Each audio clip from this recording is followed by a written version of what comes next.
Wapo watu wengi wanaojiuliza juu ya Martin Luther. Je, ni nani? Ametokea wapi? Na je, amefanya nini? Ngoja leo tukakuangazie kwa umakini na kwa uchunguzi mkubwa na historia yake yote kiujumla. Je, ungependa kuwa wa kwanza kupata video zetu?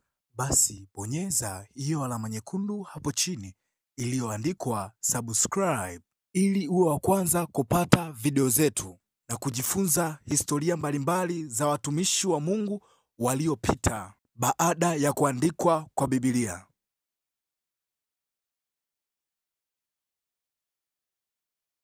Martin Luther alizaliwa mnamo mwaka 1483 katika mji wa Eisleben, akiwa kama mtoto wa kwanza wa mzee Hans Luther na mkewe Margarethe. Jina la Martin alipewa kutokana na siku aliyozaliwa. Ilikuwa ni siku ya sikukuu ya Mtakatifu Martin. Hivyo alipewa jina Martin katika kuadhimisha siku hiyo ya Mtakatifu Martin.